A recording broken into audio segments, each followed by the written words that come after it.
देख रहे हैं वॉइस ऑफ न्यूज़ 24। मैं दुर्गेश कुमार आप सभी का स्वागत करता हूं। अभी हमारे साथ जुड़ रहे हैं महामंडलेश्वर महेश दास जी। ये अयोध्या से आनंद नगर की पावन धरती पर आए हैं, यहाँ हिंदू महासम्मेलन में। आइए इनसे जानते हैं क्या कुछ आज का हिंदू सम्मेलन के लिए इनका निर्देश रहा।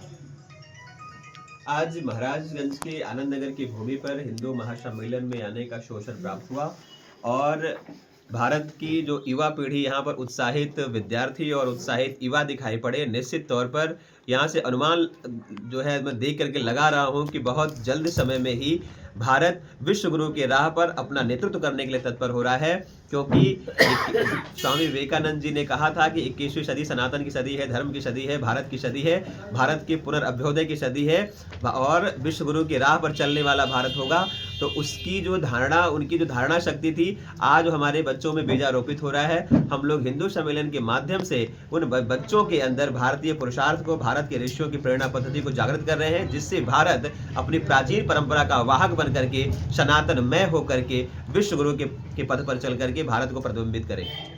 आज यहाँ जो है सम्मेलन आयोजित हुआ, इस मंच से आप क्या संदेश देना चाहेंगे यहाँ की जनता के लिए? मैं अयोध्या जो है महाराजगंज जनपद के सभी जनमानस से आग्रह करता हूँ कि आज जिस तरह से प्राचीन काल के समय से हमारे धर्म, हमारी संस्कृति, हमारी जो है शिक्षा पद्धति में कुठाराघात होता रहा है और कोई न कोई सत्ता आकर के उनका मर्दन करती रही, धर्म की स्थापना करती, संस्कृति की स्थापना करती रही, उसी तरह से अपने हिंदुत्व की शक्ति को एकत्रित करने के लिए हर एक घर में जिस तरह से हम एक बालक को निकालते हैं कि हमारे अपनी वो इकोनॉमी जनरेट करे और पूरे परिवार का भरण पोषण करे, उसी तरह से भारत के स्वाभिमान के लिए, अपने परिवार के स्वाभिमान की रक्षा के लिए, बहन बेटियों की रक्षा के लिए हर एक घर से, हर एक परिवार से एक ऐसा बालक तेजस्वी भी निकलना चाहिए जो राष्ट्रभक्त होकर के राष्ट्र की रक्षा कर सके, राष्ट्र का सेवा कर सके।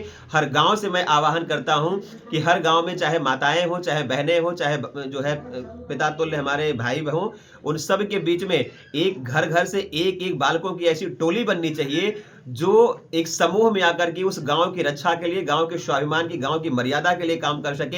हर जनपद के लोगों से आग्रह करता हूं कि उनकी जनपद स्तर पर एक हिंदुत्व की ऐसी टीमें बने कि जब हमारे जनपद में किसी भी व्यक्ति को, किसी भाई को, किसी माता की अस्मिता पे आंच आए तो पूरा जनपद एक होकर के एक होकार में भरे और उसका विरोध करके उसको दंडित करे। ये दंड विधान होना चाहिए और जब ऐसा हम सुनिश्चित करते जाएंगे तो निश्चित तौर पर हमारा हिंदुत्व बढ़ेगा, भारतीय संस्कृति बढ़ेगा, सनातन धर्म का जो है विस्तार होगा और हम पुनः पूरी दुनिया को वसुधैव में बांधने के लिए क्षमता रखेंगे। इस समय जो है यहाँ के युवाओं के लिए या पूरे प्रदेश के, इस तरह कहें कि इस देश के युवाओं के लिए आपका क्या संदेश है? देखिए, भारत की जो युवा शक्ति है ना, भारत की युवा शक्ति ज्ञान के क्षेत्र में, विज्ञान के क्षेत्र में, धर्म के क्षेत्र में, संस्कृति के क्षेत्र में, हर क्षेत्र में एकला चलो भाव से काम किया और अकेले चल करके पूरी दुनिया का नेतृत्व किया है। तो मैं चाहता हूं कि भारत का जो युवा है भारत के महापुरुषों को आत्मसात करे। एक हमारे मंगल पांडे जी ने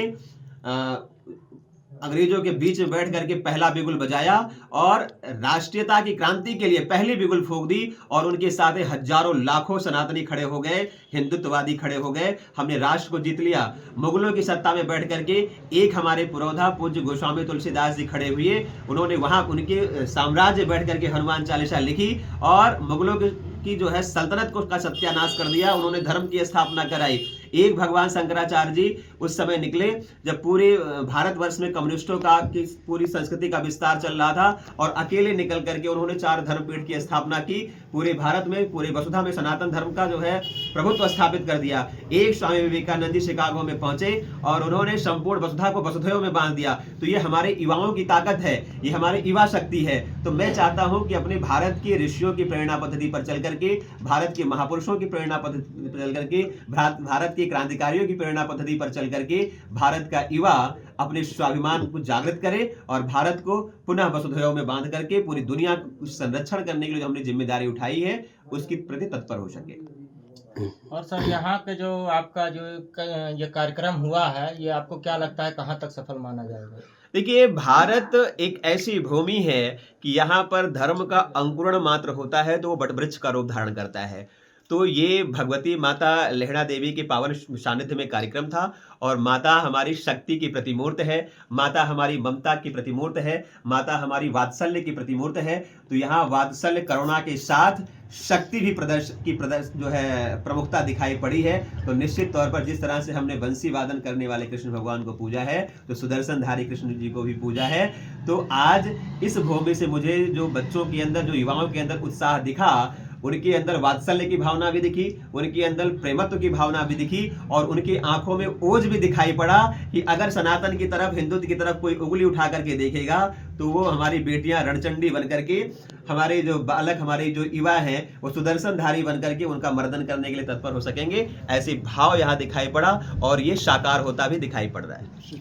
आप थे हमारे साथ जुड़े थे बातचीत करने के लिए महामंडलेश्वर महेश दास जी। आपने उनको सुना। आप देख रहे थे वॉइस ऑफ न्यूज़ 24। इसी तरह की खबरों के लिए बने रहिए हमारे साथ। मैं दुर्गेश कुमार, धन्यवाद।